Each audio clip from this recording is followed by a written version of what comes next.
Free audio post-production by alphonic.com. What's the fuzz with Sharky and Bronk?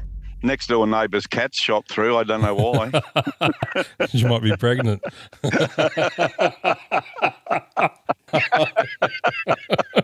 Well, we're already laughing. Let's take that as the intro. G'day.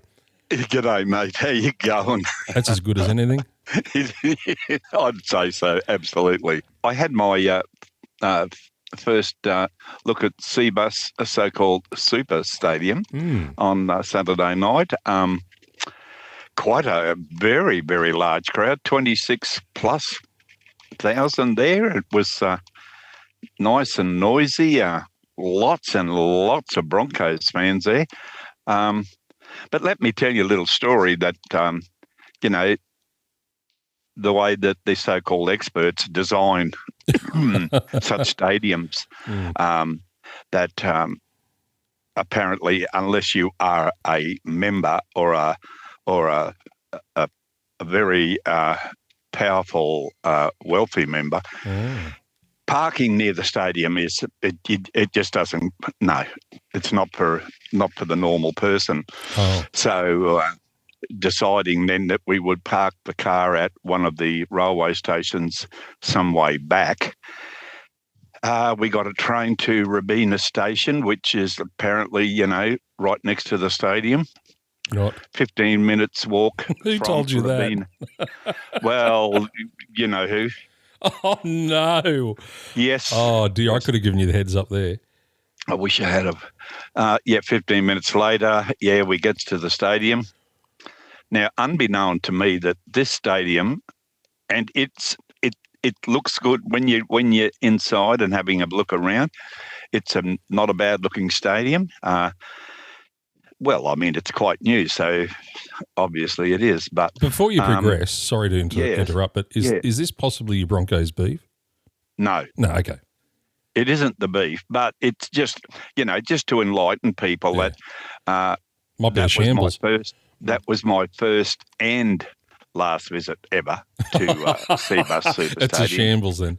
Yeah. Because it's on one level, and that's fine.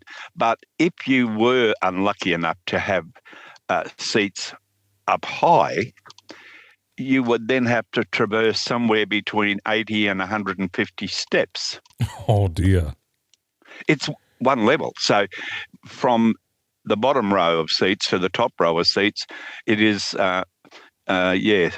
steps only. Now, that's not too bad because we were, I suppose, 60, 70 steps up. An old bludger like the Bronc, who had just done, a half marathon from the railway station to the stadium, we gets up there and, the mature age male sometimes has a little bit of a problem with the old bladder. Oh, dear. Does the down trip. You could almost abseil, actually. It would have been easier. But the Bronc done a downstairs trip, walked around, couldn't really find a gentleman's toilet with a urinal involved. Lots of just single unit toilets, which I was definitely not entering because Lord only knows what had been toddling about in there, and there seemed to be stuff floating on the floor, and it certainly wasn't water. Did they have doors on them? Fortunately, but eventually found it. That's okay. Right, now, up we go, back up 80 steps. He managed to sort of hold it till the game was over. We struggled down the 80+ steps with 500 other people pushing, shoving, roaring. Got down the bottom, just walked outside. What are you going to think? It started raining, didn't it? 15 minutes of rain all the way to the station. Hey, where's your poncho? Yeah, good. In the car. It was back at Helensvale. So memorable. It was memorable to say the very least. But as I say, at least I've been there, done that. Never to be entered again, those doors, gates, whatever they want to call them. Stick it up your arse, Gold Coast. It actually may go some way to explaining why usually they get a crowd of about 4,000. I can absolutely understand that, mate. Really and truly, it is the worst piece of planning I have ever come across in my life. Even if they had shuttle buses from the station, I mean, sure, it's a 15-minute walk, but that's okay if you're aged between 10 and 40. Well, I tell you what, lucky you won. Can you imagine how much you'd be blowing up if you lost? Oh, mate, it would have been absolutely frightening. But anyway, yeah, that was just my little excursion. But Bronco has got a beef this week. He's got a really, really, really serious beef this week. You sound like you're locked and loaded. Yeah, no, Bronx beef is. Look, I'm presuming most everybody saw the Parramatta Tigers game on the weekend, and it was sort of interesting for the fact that it was close. But right near the end, when there was a penalty given for an offside player from Parramatta, who wasn't just offside, he was almost in the West Tigers back line by the time the bloke had played the ball. And of course, the Parramatta players blew up. I don't know what's happened to Mitch Moses lately, but he must be just taking angry pills because he started to become, a real big mouth. And honestly, his performance the other night, plus a couple of other players, was an absolute disgrace. Now, not so long back, there was an edict from Slick Jr. to say, this getting in the face of the referees will not be tolerated. Well, we've all known that touching a referee is just an absolute no-go zone. It's a send-offable offence and could be more actions to follow. Well, these fellows never kept out of that referee's face. Moses actually touched the referee.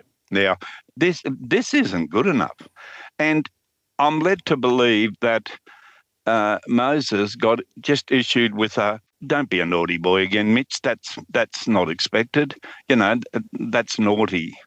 I may be wrong, but is that the only thing that the judiciary or anybody did, or was it Slick or? Oh, well, look, there's certainly enough penalties there available to them to suspend him. But apparently on this occasion, just a warning letter was sufficient, which really it's not. It was a disgraceful performance. If I'd have been the Parramatta coach, I'd have grabbed those three fellas out and personally got them in front of the whole team and give them a proper dressing down. It was just that sort of stuff is real. That's crap. And I mean, they were. There certainly wasn't any safety space around for that poor ref, and it was embarrassing for those players, and it was embarrassing to watch, and to think that the NRL did nothing about it. I think absolutely stinks, absolutely, and I'm really, really, really pissed about that. That really blew me away. So, yeah, that's Bronchies beef, but yeah, that's unforgivable. Like the Bronchies beef, and I like the little touch up for the Seabus Stadium. You've done well. Oh dear. Now let me go down to Wollongong for Sharky's shambles this week. Now, look, some things have come to light this week through other media outlets that I've often sort of sat on myself and thought about, well, this is at play and that's at play. And finally, this week, there's been a couple of Sydney journos that have been prepared to talk about it. Now, look, we know the performances of the Dragons, especially last week, abysmal. They are duck egg from the first 5 rounds of football, and seemingly the coach's head is on the chopping block as they go into this week's game against Manly. What I'll say about this is for some time now, we've had a problem with this particular club, and it's very easy to look at the coaches and decide that, well, they are the problem. Fundamentally, now I've said to you and Alfie, the once almighty club, especially the Leagues Club at St George, weren't doing so well because, the old famous fountain at the front was turned off long ago, and they'd been struggling financially. And in fact, they've only been bailed out by the fact that the Wind Corporation and Bruce Gordon is the actual essential owner of the St George Illawarra Dragons these days, that they're probably still afloat in the way that they are, but hence the problem. We've still got a divide in this joint venture, and they actually often still refer to themselves as a joint venture. Now, they've been around together for, almost 20 years. Yeah. There's a lot of supporters, especially the younger generation, that wouldn't recall a Dragons game or a Illawarra Steelers game per se. So the only thing that they know is the St George Illawarra Dragons. I don't know how long you continue, even within your own walls, that you refer to yourselves as a joint venture. Surely by now you're one club, one marriage. And this is where the problems start with this club, because at the end of the day, it is about winning football games. We get it. And to be booed by your own fans at your own home ground is, that's almost bottom of the barrel stuff. They've continued to move away from their spiritual home of Cogra to the point where they virtually, play 3 to 4 games, if that, per year. And they've just built their Centre of Excellence, which opened this week. Apparently very, very nice. The state government are about to tip in hundreds of millions of dollars to upgrade Wollongong Stadium. And they've actually moved all of their back office and all of their management down to Wollongong so that everyone works out of the same joint. So they're turning their back on their traditional home of Cogra. And for the St George part of this, of course, they look at it that they're a Sydney club. Now, Wollongong isn't quite Sydney. No, despite what people tell you, it's not. So I'm not quite sure who they are anymore, whether they recognise who they are, what their DNA is, and albeit the coach of the day may end up getting the chop, but no one can convince me that the bloke can't coach. And in fact, let's have a look at the predecessors. This club hasn't done anything in regards to winning lots of football games, making finals, getting anywhere within cooee of a grand final for at least solidly the last decade. We've had McGregor, duck egg, nothing. Anthony Griffin, duck egg, nothing. And prior to Shane Flanagan getting there, they often used to talk about how they had trouble in recruiting any names of note.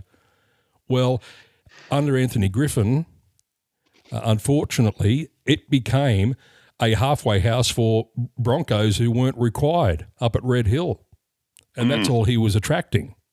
So to Flanno's credit, albeit you can question now whether some of those recruits are running on old legs, at the time that he made those recruitments, this was at a time where a club, hadn't been able to virtually attract anybody. And at least he's done that.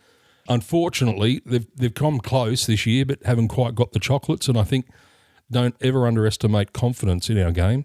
Once you lose confidence, it breeds. Confidence, They're suffering from it. Look, they probably should have beaten Melbourne. They were entitled to win in Las Vegas. And the last couple of weeks, I think it's just got the better of them. And all the outside noise becomes a bit of a problem. And everyone loves to jump on the bandwagon and, load in. And unfortunately, that's where we've got. So this week, it's a must-win game, probably for the coach and maybe a few more supporters. But as I said, I think that the way that the club's been run, we've still got separation. We've got Bruce Gordon and the Wynn Corporation owning the club, and the other half of the marriage, so to speak, run the St George Leagues Club. And the way that they make decisions internally there is that both sides have to agree. There doesn't seem to be an independent board. We've had CEO changes. We've had media managers, and we've had football club managers change hands quite a fair bit there lately. And, of course, we've got Daniel Anderson, who's only been recruited 6 months ago to come in and look after recruitment. Now we've got contracts being stopped. No further to do there for a while until obviously they win some football games or not and work out their coaching situation. But this isn't a Shane Flanagan problem. What I'm highlighting to you today is that this is a club problem, and it's been there for the last 3 coaches. They haven't done duck egg since Wayne Bennett won a competition there. So there are shambles on and off the field. I don't blame the current coach of the day. I couldn't agree with you more, mate. It's, I think anyone with a, with a reasonable sense of the game realises that, look, a coach can only take them right up to before the whistle blows to start the game. coach then is just left to, receive all the brickbats and no bouquets because the players are on the field are the ones that are doing it. And like we said earlier, mate, look, losing becomes really, really easy. Confidence gone, everything's gone, and it's a once great club in a lot of bother, and I fear for the for the sustainability at the moment. It's not looking very flash, and they're going to have to get some players who have got some a lot in front of them. Not that there's going to be a lot, on the open market because, you've got Perth and you've got New Guinea that are, Cashed they're up in the market now as well. And gee whiz, it makes it difficult to be getting players, and especially when funds aren't really that great, although, they get topped up. But everybody, to play at St. George at the moment, geez, you'd want some dough. They're always paying overs at the moment, and that's the cycle they're in.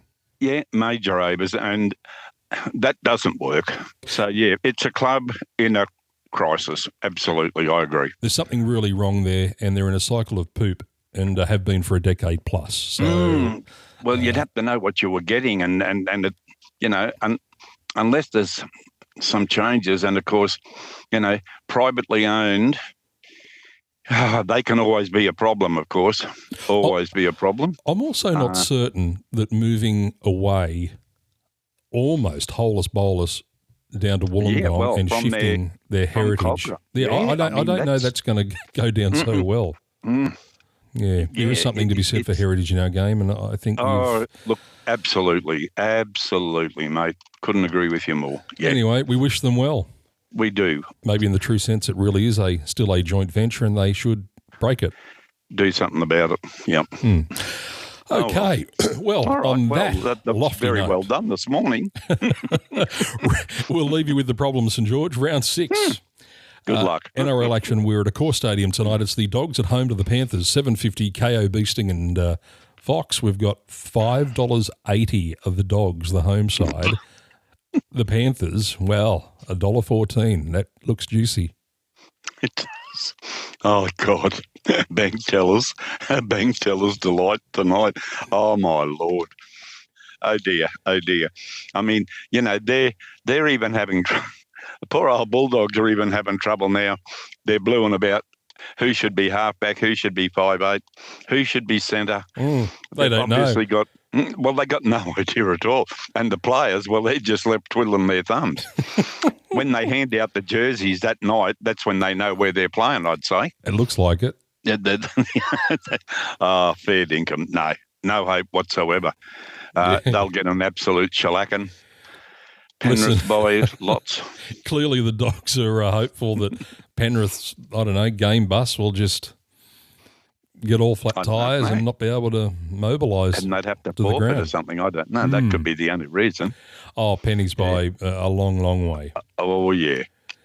Friday football, we're at Wynn Stadium. Now, this is a game of importance for club and coach by the looks of it. It's the Dragons at home to the Sea Eagles at 6 p.m. KO and Fox, $2.90, plays $1.41. Now, it was very close to a fairly certain thing that Manly were going to really lift for foreign last week. It was fairly close to a reasonable bet that they would lift. Whether or not they won was another thing, but they shite in. Whether they can back that up with the same passion tomorrow night's another thing, but look, I'd prefer not to even pick one because I'd be disappointing myself. But I suppose just on the fact that, there isn't even, I can't even think of a reason why St. George would even want to lift. There's nothing there that tells me we've got to do it for the coach, we've got to do it for ourselves, we've got to do it for the pride of the club. Well, obviously they've been through that for the last 5 games plus about, a bucket full of the bludgers last year. So, yeah, look, I think I've just got to go for Manly just for the pure fact that they've won one and St George haven't. As we've discussed, losing becomes a culture. I've given you a million reasons as to why, winning this weekend's problematic. But in saying that, I'll go for the Dragons. In a two-horse race. I suppose Manly don't deserve to be $1.40 something. Well, I don't know that we could trust Manly. No. All that much better. That's right. Whether they can back up with that same enthusiasm is the key, of course. Yeah, 2 on the bounce is difficult. Yeah. So there you go, Drag. So you've got some hope. Sharky's giving you some hope. Good luck if anyone turns up. I tell you, you deserve a medal. You should be free entry anyhow. The other Friday game, we're at Suncorp. It's the Broncos at home to the Cowboys. 8 p.m, KO Fox and Beasting. It's Sir Bronc versus Sir Alpha. It's $1.65 playing $2.25. Going to be an interesting game, this one. Please don't give Katoni Staggs a kick at goal, though, after last week's performance. My daughter owns a blue heel. Could have kicked at least 2 of the 3 that he missed, and they were nearly all from in front. So they might find someone who can kick. I don't know. Someone must be able to. Going to be a good game. Cowboys are showing a little bit of form at the moment. Look, Broncos by a little. Should be a great game, though. I'm really expecting a good game of footy. Yeah, Broncos blindfolded. Oh, God. Sorry, Alpha. Such is life. Super Saturday. We're at Optus Stadium in Perth for a double header. It's the Rabbitohs against the Raiders. $1.53 playing $2.52. KO and Fox, 3 o'clock. Well, I don't know. What is wrong with the Raiders? What is going on? And of all people, Sticky, I don't know. He must have a whole bottle of chill pills. He's still taking it in his stride, hasn't he? Even he hasn't enthused me at all. His passion and throwing of furniture and stuff. Nothing. Nothing. I think I'll go for the Bunnies. Do you know what? I think I tend to agree. Too true. Okay, well, we agree. Jesus. Souths. Yes. The other part of the doubleheader, it's the Sharks taking a home game there, playing the Roosters. It's $2 even, the Sharks. Favourites, $1.85, the Chooks. 5:30 p.m, KO and Fox. Well, I'm sticking. Uh-oh. Sticking with the Sharks. Oh, dear. They're sneaking along all right, mate. Don't worry. They're going all right. All I'll say is this. If the Sharks at any stage can actually win a penalty count 6 agains, then you know what? They might win a game by 60 because they've pretty much won games and been on the wrong side of everything. So that might indicate actually they're a fair footy team. You might be right. Yeah. You might be right. Sharks. Beautiful. Love your work. Super Saturday rolls on. We're at Amy Park in Melbourne. It's the Storm playing the Warriors. $1.36 the Storm after a 50-point thrashing. The Warriors, $3.19. KO Fox, $7.35. Jeez. I tell you, well, if this time of the year Warriors turn up, Storm will win it quite easily. If the weird Warriors turn up, Lord only knows. Good summation. There isn't a form line you can take with the Warriors, is there really? It's like, when they're good, they're very, very good, and when they're bad, they're rotten. There's just no in between. And surely, the Storm have got to show something at Amy. Surely to goodness. And I will go for Melbourne to win, but I would not do it with confidence, depending on the Warriors, how they turn up. Yeah, I tend to agree. I think maybe only the Storm because they're at home and after a 50-point thrashing, they've got to show something. It's got to be a wake up to a club that they're not used to that. All right. Well, the Storm there. Sunday football, we're at Combank Stadium. It's the Eels at home to the Titans. $1.68 playing $2.19. 2 p.m, KO and Foxtel. there were patches the other night that the Titans aren't just such a real bad football team. It's just being consistent. They're not a mug team, but look, I honestly don't know. Look, I'd back them to beat Para if Para let the Titans play an open style of footy. So I might look the Ruppers guts for the weekend. I'll go the Titans. Wow. I know. No, I can't go that way. I know. Look, a normal thinking person couldn't, but you know me. And you're dirty on them about the ground, and I know. it's a wonder. I know. I'm dirty. Yeah, absolutely. So it sort of all goes into the one big melting pot, doesn't it? Eels for Sharky. And the other Sunday game, well, it's almost top of the table clash. Who would have said that at the start of the year, eh? 2 versus 3. Up. The Tigers v the Knights at Campbelltown. $1.66 plays $2.23. Sunday afternoon, 4:05 p.m. Land Shoes and Iced Vovos, KO Fox, and you guessed it, Beasting TV. Oh, mate, he would be dancing on the table, Bobby, wouldn't he? He would be. Wrap yourself in. Moon. Oh, mate. I mean, it certainly serves up some really, really strange dishes. I mean, if anyone would have said that, in round, where are we, round 6, that Newcastle versus Tigers will be 2 versus 3 on the table, you'd be still laughing if they'd have told you that. Match of the day.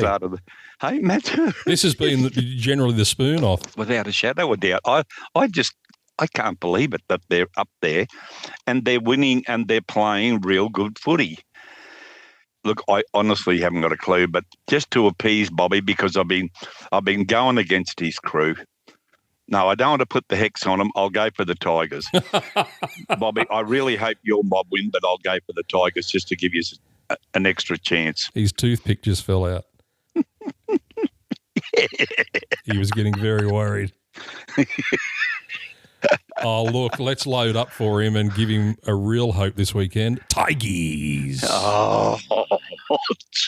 Oh, well, now he'll be doing a jig. Like a tiger. Caroline would have taught him some jigs. Yeah. Like a tiger. Oh, dear. Absolutely, everybody. Till next week. Uru. Free audio post-production by alphonic.com.